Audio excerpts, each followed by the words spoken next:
Welcome to Toyah and Robert, your agony aunts, deeply unqualified, willing and available to give you useless answers to at least some of your burning questions. Now, Ian Stubbs asked, looking at the success of Bohemian Rhapsody, who would we choose to play us in movies of our lives?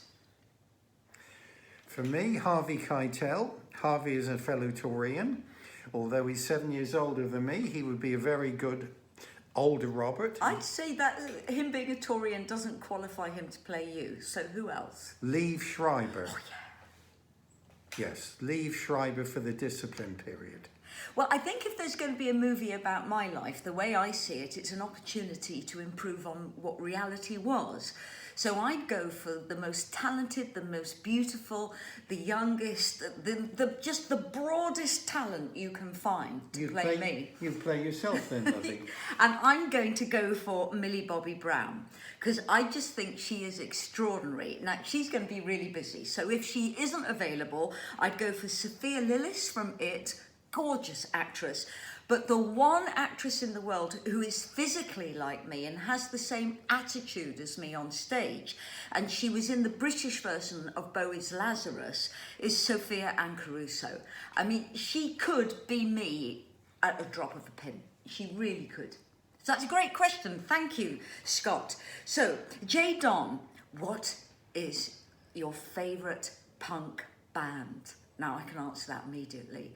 I absolutely adored Pere Ubu, described by the Rolling Stones as industrial folk. But for me, as soon as I put that first album on, I could smell the commitment in their armpits.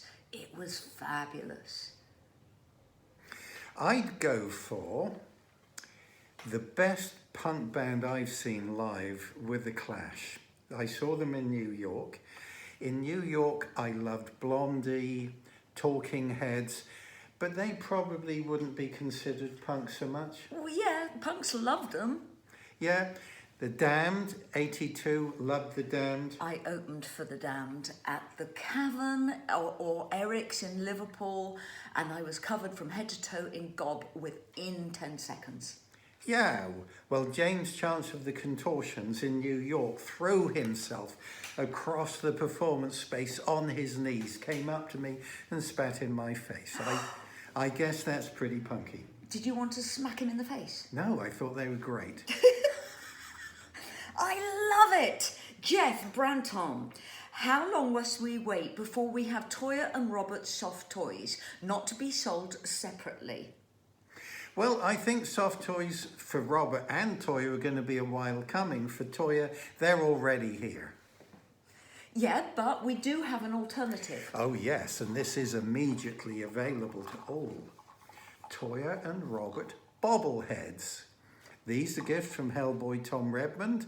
These you can go online and order immediately. Simply Google out to bobbleheads. You can have Bobbleheads Inc. in America, Bobbleheads UK, and order up your Toyah and Robert for your homes. Or your children. They could be modelled on your children. They could be modelled on your grandparents.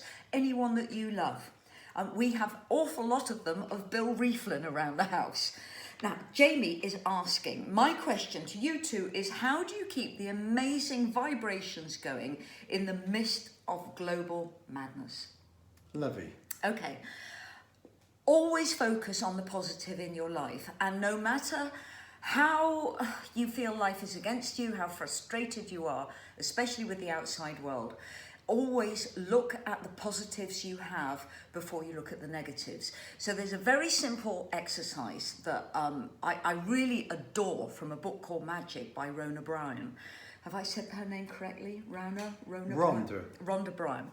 And it is when, as soon as you wake in the morning, say thank you for everything positive in your life. From the carpet below your feet, to the sheets you've just slept in, to the toothbrush you're about to use. They are all positives. See the positives. And then when you've got to deal with negatives, don't we all have to? We have to deal with them efficiently and quickly and get that negative energy out of your life. Anything you'd like to add to that? You've said it all, lovey. Okay.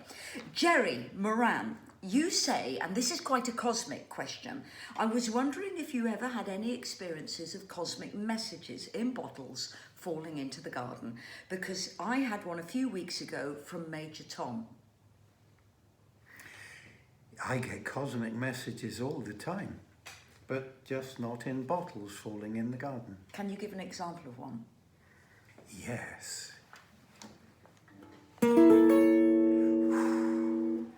What a message that is. Are you going to say what it is, or does that come later? That's a magic chord. It may or may not come later. Don't worry, I'll ask him what the notes are later. An example of a cosmic message, and again, we all get them. We're all equal. This is not about the elitist few. This week, I woke up after a dream of Bill Rieflin, the first dream I've had since he's passed. I go to my email, and there's an email, and I'm sure Jessica Gallo doesn't mind me saying this, from Jessica, saying she experienced Bill at the same time because she went into the hospital where he was treated. And she kept finding bouquets of sunflowers, which were Bill's favourite flowers. And I said, Jessica, I just dreamed about him. And it was profoundly upsetting because, you know, I felt him present again, and it brought back all the heartache.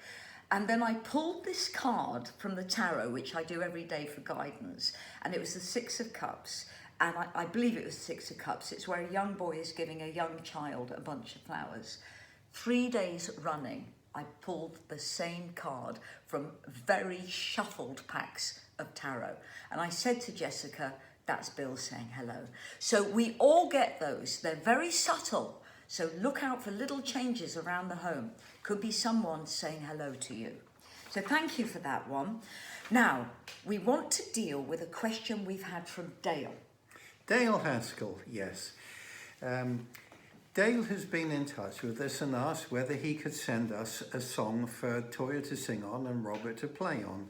And sadly, that's not possible. But one thing I really wish to say to Dale and to anyone out there who feel frustrated and rejected in life, any artist of standard has what seems to be rejections.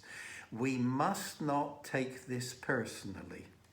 I mean, in my career, I had the biggest Hollywood agent look for my availability in the past week. Not heard a thing since. That's an everyday occurrence. I think even we get rejection when we want to work with people that we've not worked with before. So what we wanted to say to all of you writers and creatives out there, rejection isn't personal. It's just to do with time, circumstance, and cultural zeitgeist at that time. So we want to say to people like you who are creative, especially you, Dale, create your little creative community, like a writer's guild, of people you trust, who inspire you, who you can talk to regularly, who are available to you, who just talk you around those corners where you can't see the light. It's nothing to do with rejection. For us, we're working about 18-hour days, it's ridiculous, and trying to fit our own albums in to the schedules that our record companies and agents give us. So it's just about pressure of time, nothing personal. And I hope that in a way gives you encouragement. Find those around you that build a community that you trust. Persist, Dale. Oh yeah, tenacity. It's absolutely vital in this world. Tenacity. Never give up. So, we have a lovely last question that I find very exciting. Dan Bevan, saw you in the 80s in Brighton playing Below the Promenade, Sunday All Over the World, which was our band, performing Kneeling at the Shrine. Where can I get the album? When will it be on Spotify? All right, Sunday All Over the World also had drummer Beavis and Trey Gunn in. Trey Gunn has recently sent us some cassette tapes which have been unreleased. He listened to about 40 hours of rehearsal tapes and found stuff that had never been released. Thank you, Trey. DGM is very, very busy at the moment with scheduled releases, and the next item which DGM will be looking at is a remix of Sunday All Over the World, and when it is released on Panegyric DGM, it will be on Spotify. And it's going to have live concert work as well. And what I love about that, just an example, we played Barcelona, we came off stage, and we were eating our meal quite late at night. It was about 11 at night, and we thought it was raining heavily. And about an hour later, we thought this rain has not ceased, and it was the audience still stamping their feet and screaming for more. So at about midnight, we had to go back on and do the whole set again. So these live shows are really, really exciting. So before we go, Magic chord of the week. There have been various online witterings about magic chords, so this is the one for the week. Notes: B flat, E, A, C sharp or D flat enharmonic. Now, seething ambiguity. Is this an A? Maybe with a B flat in the bass, but look, this can have a C in the bass, a G in the bass, an F sharp in the bass, arguably an E flat in the bass, or an E in the bass. It can also be maybe 5 or 6 or 7 different root notes. Have fun. could I have a lot of fingers to do that? Well,